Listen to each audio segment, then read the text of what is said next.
If you try to imagine the universe before the Big Bang, you immediately hit a wall.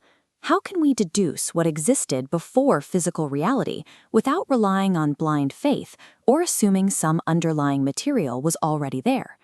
In the 11th century, the Ismaili philosopher Nasir Khusraw tackled this problem through pure logic. In his treatise Al-Akhwan, he constructed a mathematical path to identify the absolute origin point of reality. Khusraw begins with a geometric axiom. Look at this diagram showing two variables, line A and line B. He states that if we can prove line A is neither greater than line B nor smaller than line B, logic dictates they must be perfectly identical. By applying this infallible rule of geometry to larger concepts, Khusraw creates a framework to solve the question of what preceded the physical universe. Khusraw takes this abstract mathematics and applies it to the observable hierarchy of the natural world. Nature operates on a chain of dependency. Animals rely on plants for survival, and plants rely on the interaction of elemental matter. Each level is defined by its reliance on the level beneath it. Tracing this hierarchy to its limit suggests a singular origin point, a level of reality that does not rely on any physical precursor. Khusraw identifies this primordial origin as the universal intellect, or Aql. He reasons that because the entire physical world is characterized by order, purpose, and known laws, the power of knowing and ordering must exist before the objects themselves. While modern physics searches for a first material particle, Khusraw's logic suggests that the universe is anchored by a concept rather than a substance. One might assume that elemental matter, like fire, could have existed before the intellect.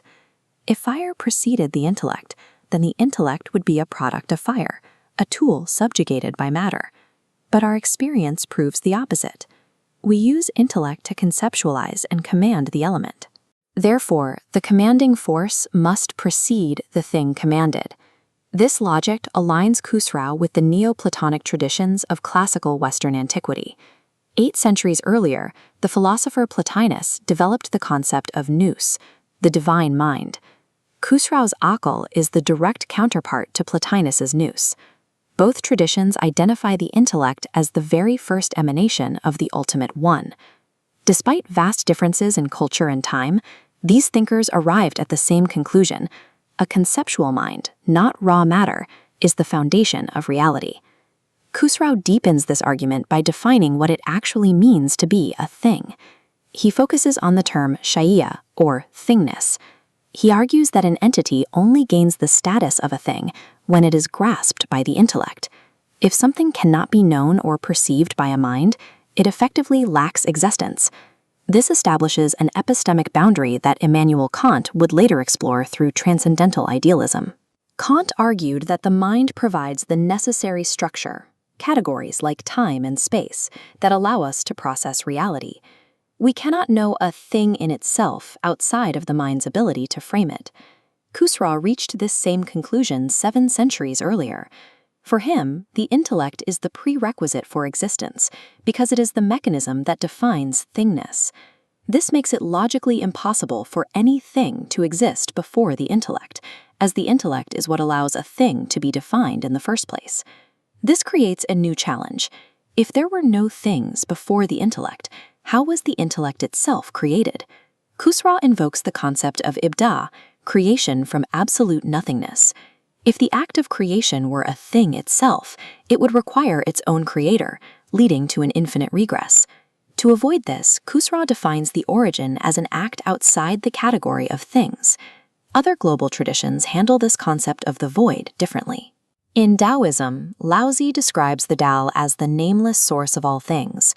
While Khosrow uses logic to map the intellect, the Tao is explicitly described as something that operates beyond the reach of the mind. Similarly, the Zen Buddhist concept of sunyata, or emptiness, describes a reality of dependent connections rather than one directed by a divine creator. Where Eastern thought often embraces the void as a natural state, Khosrow uses it to prove the logical necessity of a divine architect. Let's focus strictly on this universal intellect. We've explored the dense logic of these systems. If you find these philosophical connections compelling, subscribe below. While Khosrow's approach is defined by geometric precision, Later thinkers like Jalal al-Din Rumi moved the concept into the realm of mystical experience. Rumi adopted this same framework, referring to the universal intellect as akal-e-kuli. In the Mathnawi, Rumi explains that the entire cosmos is an extension of this mind, stating that the very foundations of the universe are not separate from the universal intellect. Khusraw proves the intellect through the laws of geometry. Rumi seeks to realize it through the soul. These two paths reveal the intellect as more than a mathematical origin. It is the living essence of reality.